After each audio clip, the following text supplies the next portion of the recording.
made a statement, Will, about 8-4 being a realistic, reasonable benchmark for this program this year. I figure if you go 8-4 and maybe win a bowl game, that's going to bring you into the top 25. Now, that's way down the road, but of course, people are into preseason rankings, and that's where we stand after the coaches released their selections earlier this week with surprise, surprise, Alabama number 1, surprise, surprise, Ohio State number 2, and on down the line. So as you check out this top 25, and we'll give the fans the top 5, let's say, Alabama at 1, Ohio State at 2, and the first place votes were split 49-5 there. Florida State at number 3 with 4 first place votes. USC coming off the Rose Bowl win and the strong finish in 2016 at number 4, and Clemson, the defending national champions, at number 5, and they've got 7 first place votes. So some other folks voted them down a little bit to drop them to number 5. You know, we talked about that this morning, and I am so interested. I'm probably as interested in Alabama as I've been in a long time. It feels like there's, for the first time, the thing about Alabama that's going to happen as long as Nick Saban is there, when players leave, you're going to replace them with 4- and 5-star guys. It's not a talent issue. But to go, think about their last 3 games. You go from Lane Kiffin to Steve Sarkisian to now Brian DeBall, I believe is how you say his name, the offensive coordinator. It feels like this is a massive transition for Alabama. And DeBall comes in from the NFL. He's not a spread option guy. Say what you want about Lane Kiffin. Lane Kiffin is one of the best quarterback developers out there. Look at how he designed that Alabama offense to fit Blake Sims. Look at the way he brought along Jacob Coker. People talk about how great Jalen Hurts is. Jalen Hurts was a redshirt, was a true freshman last year. All right. They brought him along in the right. Lane Kiffin brought him along in the right way. Lane Kiffin might be a Looney Tune as a head coach. The guy is an offensive coordinator, quarterbacks coach is pretty doggone good. And so you're going to put Jalen Hurts in a situation this year that I don't know fits his skill set. My biggest problem with LSU for the longest time was taking dual threat quarterbacks and shoving them into pro-style systems. Well, what are we going to see from Alabama this year? If they run a pro-style system, Jalen Hurts is going to kill people with his legs. I still think that's where he's at his most dangerous. But they lost so much talent. Who can step up? You know there are guys there, but who steps up and is the go-to guy with Calvin Ridley out on the outside? Some of the defensive backs that they've got to replace. Who steps up in those positions? Who steps up at linebacker? They lost a lot of guys. I was surprised that they were number 1 again. It's the coaches poll, which we both know. The coaches turn around and give it to the sports information director, who might look at it and go, all right, who's the intern who's sitting at his desk that probably knows it? And he hands it to him. So how much of it is real? I think Ohio State's number 1. JT Barrett's back. I love Urban Meyer. I think he's got his best defense yet. I think that they're ready to go. Urban Meyer has been quoted saying this is his best Ohio State team. That's scary to think about. They've got some playmakers.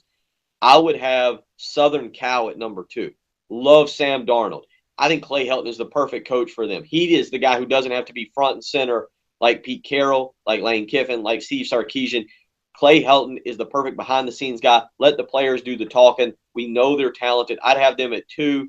I'd have Alabama at 3, and I'd have Florida State at 4 right now, my top 4. And then after that, Washington lost a lot of defensive secondary help in Budda Baker and the safety's name who slips my mind.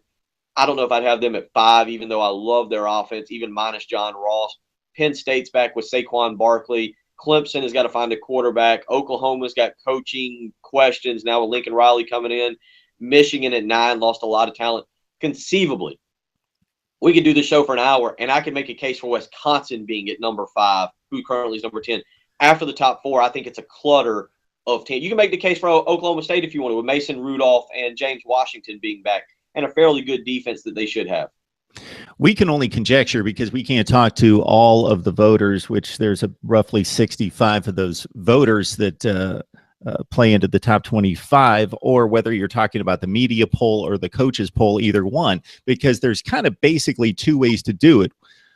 You could sit down and say, okay, who do you think are the top 25 teams in the country, regardless of who they play, how I think they're going to finish? Just, I think these are the 25 best teams in the country in order. Or some people do a little bit of an exercise and they're trying to project, what do I think the top 25 is going to look like at the end of the season based on the schedule? Okay, Wisconsin's got a tougher schedule than Michigan, but I don't think they're as good. But where they try to look at the records and try to project a record. They're going to be 10-2. They're going to be 12-0. They're going to be 8-4.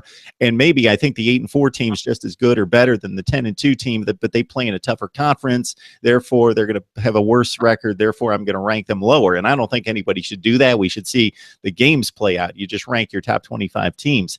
In terms of what you just stated, Ohio State is loaded. The issue with the Buckeyes last year was they couldn't protect J.T. Barrett, and he looked awful at times against the elite teams, i.e. Clemson and Michigan at the end of the year. If they protect J.T. Barrett, which you got to think that Urban Meyer and Kevin Wilson have been working overtime during the offseason to fix the offensive line, that was the huge issue.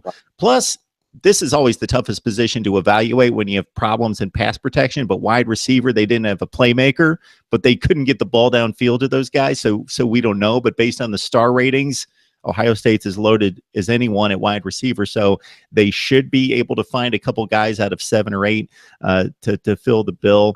I'll skip Alabama because you covered the Tide top to bottom, but I do think you make an interesting point on Lane Kiffin, Looney Tunes, and that's the rep. But at the same time, that guy would find playmakers in space and find the mismatches, unlike any offensive coordinator Bama's had, and he took that kind of juggernaut plow ahead Greg McElroy and wow, how am I losing the Cincinnati Bengals quarterback out of my AJ McCarron. AJ McCarron that won the national title a couple times, and then turned it into a, we're going to play in space, Amari Cooper, we're going to let it go, and Saban didn't love that at times because he wanted to protect the ball, but it transitioned this offense. The one question I have about USC's performance from last year is, man, they were red hot down the stretch. I think if they would have played Alabama late, it would have been a different game, all those things. But they beat a Penn State team in the Rose Bowl by that much, and that was a really good Penn State team that was dynamic and as good as anybody in the country in spots, but they weren't elite like Alabama talent, Ohio State talent, really good team, and USC, a little bit lucky to squeak by them in the Rose Bowl. So I want to see, and the rest of that run that USC went on was, of course, against the Pac-12, which I think is a really deep conference, but it's kind of marginalized. It doesn't have the elite teams. And the one last point I'll make about the top 25, I think it's a reflection on the SEC and the perception of the SEC, because we don't know who's going to step up behind Alabama this year, is that look at preseason polls and postseason polls from the past umpteen years, and you're going to see Alabama in the top 5, but you're going to see the top 10 just littered with SEC teams, whoever it was at that particular time. LSU, Auburn, Georgia, usually those teams and a few others would just pack the top 10. Well, you see Alabama, then you see this drop, and then you see like 4 SEC teams in that 15 range. Because that's the thought about the SEC. Who's going to challenge Bama? We don't know who that's going to be, but we think these teams are good, but they're not elite. Nobody's ready to challenge Alabama. We need to see it first. That's the thought process, at least at this point. I mean, Tennessee's at 24. I don't know how Tennessee can be ranked when you look at them losing quarterback, losing Jalen Hurd, losing some of the receivers they lost. They lost some defensive players. That one. I mean, Tennessee's ranked because of reputation. Florida's at 15 or 15 or 16. Florida lost a ton of defensive talent. They don't have a quarterback right now. Maybe Malik Zaire is the guy. Maybe it's Felipe Franks. I'm not saying Florida's not talented, but they've got so many questions. Georgia's 8-5 last year. The SEC has 6 teams ranked. It's reputation. The SEC might be great this year. Jacob Eason might end up being the next Matthew Stafford. You can go down the list. There's a lot of good young quarterbacks in the league. There's a lot of coaches that got to prove themselves, but the SEC has 6 teams ranked strictly because of reputation, not because of – how do you rank Danny Etling? I'm not a Danny Etling fan, obviously, but how do you rank Ed Orgeron and Danny Etling where they are? Auburn, we think Jarrett Stidham is going to be really good. We also had Jeremy Johnson as one of the top 3 Heisman. I say we. Jeremy Johnson was a top 3 Heisman candidate 2 years ago and did nothing. So a lot of it, in my opinion, is reputation to the SEC and why you see some of the rankings that you see, because there's zero reason that Tennessee should be ranked going into 2015. I'm not saying Tennessee's a bad football team, mind you. What I am saying is We don't know who the quarterback is. Running back's a question mark.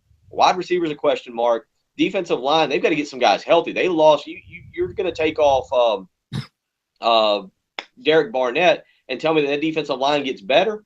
That's really hard to fathom. Tennessee could be really good. Maybe it's the year kind of like the post-Peyton Manning year where they couldn't get it done with Peyton Manning and then T. Martin steps in, they go win a championship. Maybe that's it.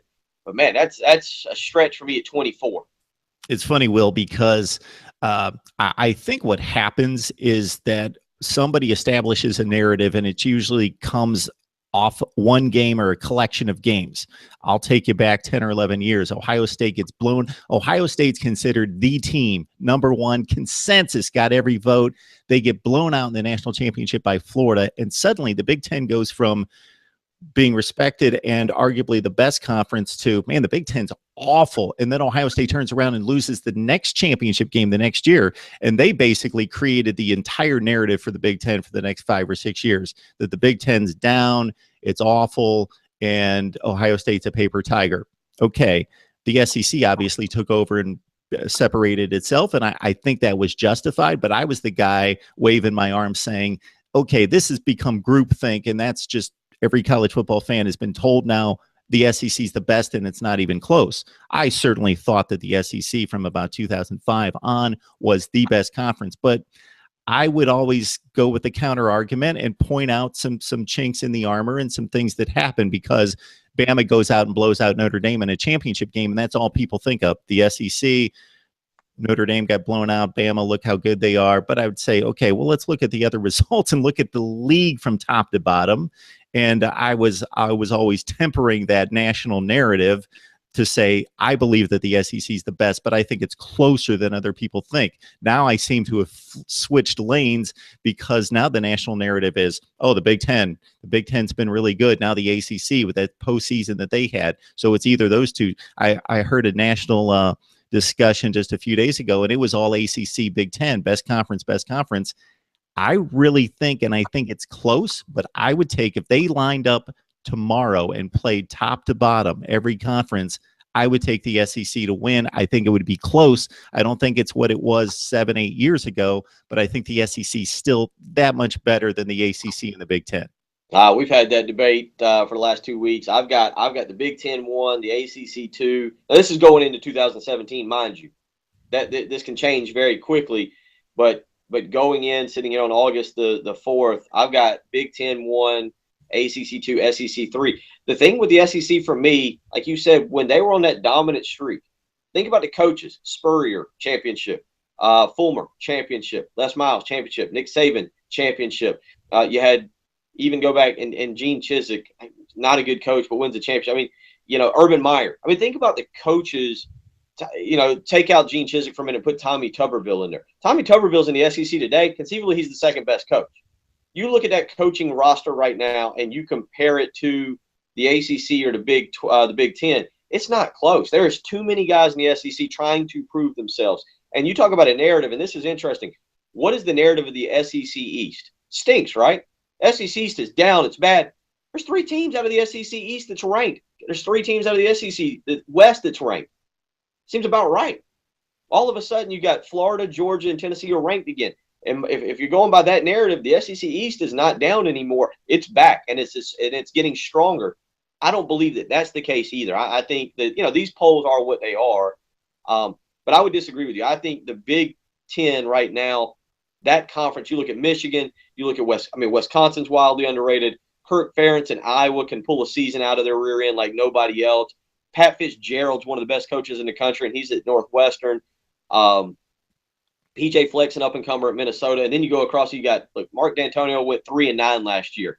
That's a blip on the radar. That guy's earned enough credit to have one bad year. You look at James Franklin, who's doing it, Urban Meyer. I like DJ Durkin at Maryland. Still's got a ways to go. But that conference, to me, right now has the best coaching roster. And it's followed by the ACC with Petrino, with Fisher, with Rick. Bronco Mendenhall is another quality coach at Virginia. Justin Fuente's an up-and-comer. Larry Fedora doesn't get enough credit for what he's done at North Carolina. That's why I would have him ranked in that order. And when it comes to D'Antonio, I completely agree, although they're having off-the-field issues, so we'll see how those impact the program. But 3-9, well, he lost 8 of those games to the Big Ten. So he was getting beaten by the Big Ten. So that almost explains your argument as well. The one thing I'll say about the Big Ten is that, and it depends how you rate the conferences. Some just look at the top 2 or 3 teams and say, that's all I care about. Those teams that are capable of competing for championships. Other people drop it to about the top 4 or 5. I just want to know about the good teams.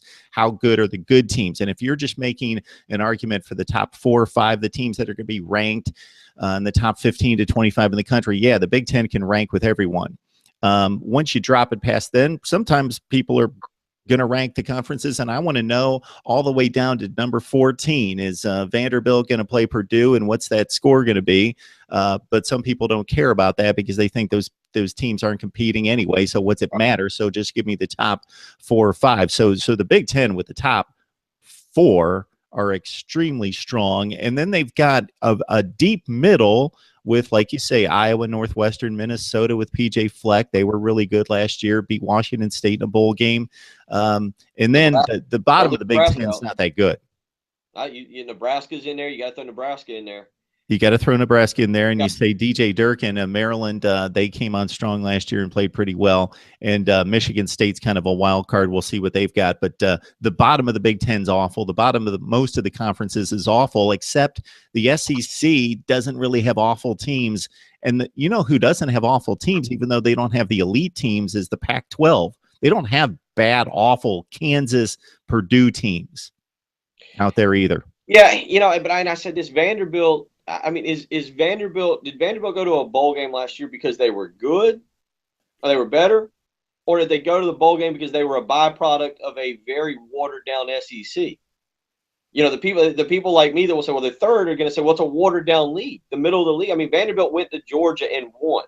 So does that mean Georgia's further back in the pack and that Vanderbilt's further up? Or does it, again, Ole Miss was 5-7 last year. They were heading to a bowl. They're heading to a bowl, and then Chad Kelly got hurt, and then they gave sanctions on themselves. And those kids quit, and they got blown out.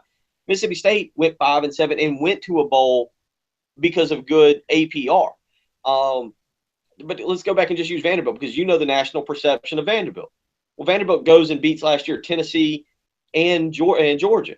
So all of a sudden, is Vanderbilt better? Like, is that because the SEC is too much parity, or is it because those teams are down? I think it can go both ways. I think it's hard. I'm with you because, look, there's nobody in the league. Virginia was 2-10 in the SEC, ACC. Nobody in the SEC was that bad.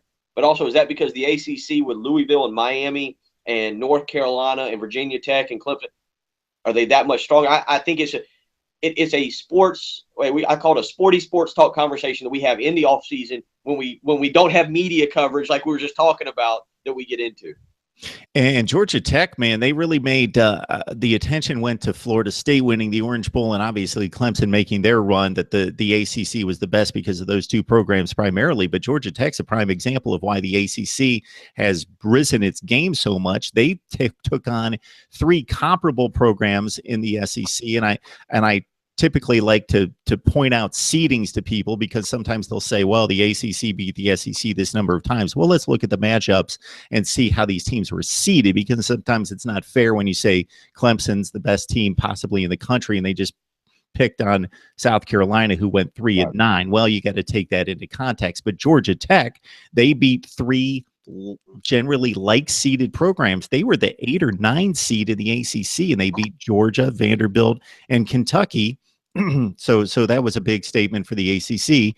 The other thing that you're talking about that I completely agree on is once they start playing conference play, well, every conference is going to go 500 against itself. So it depends how you evaluate it, whether you want to see a couple elite teams and how you interpret that the league's soft because these two teams beat up on everybody, or the league's deep because everybody beats up on each other, or the league's mediocre because everybody beats up on each other.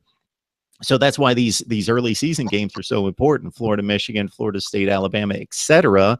And then we can only evaluate based on those early games, and then we can only evaluate on the postseason. So in the middle, hey, they're slugging it out within the conference, but we basically can compare the conferences to a little extent. We don't have enough of those games, but we can to a certain extent based on the front and the back of the season. Well, but you say that, but think about this. Let's two examples.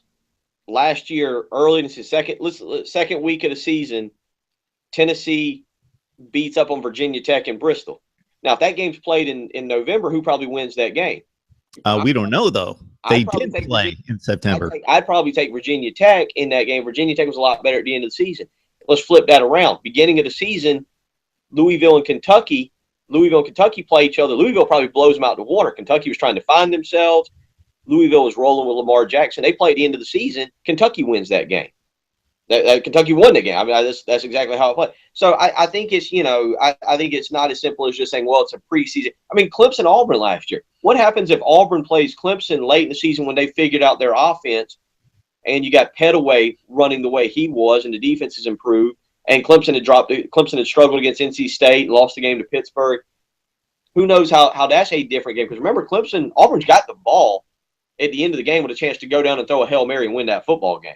So is that game different? Think about a couple years ago, South Carolina, a 3-9 South Carolina team in Spurrier's final year beats North Carolina. What, an 11-2 North Carolina team in Charlotte to start the season. It's fun to talk about it. Again, we can sit here and do this for 29 more days until September 3rd. We could, and this is why the rankings, not just the preseason, but sometimes the postseason rankings drive me crazy. So think about this, and then I will cut this short and let you go, Will, because we could go on forever. Ohio State blows out Oklahoma in Norman.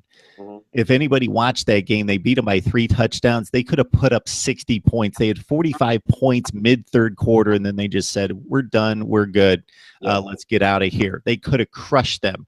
Then they go play in a conference that everybody agrees is a much better conference than the Big 12, and they go to the college football playoff, and they play one awful game against the best team in the country, and then the final rankings come out, and Ohio State's 12-2, and they only lost the second game because they made the college football playoff, and Oklahoma's 11-2, and they blew out Oklahoma on the road, and they're ranked behind Oklahoma. Makes no sense to me.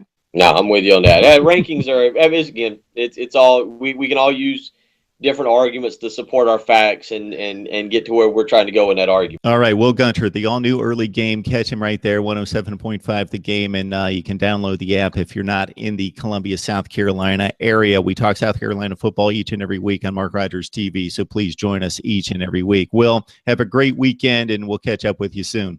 I appreciate it. Anytime, man. We're not far away.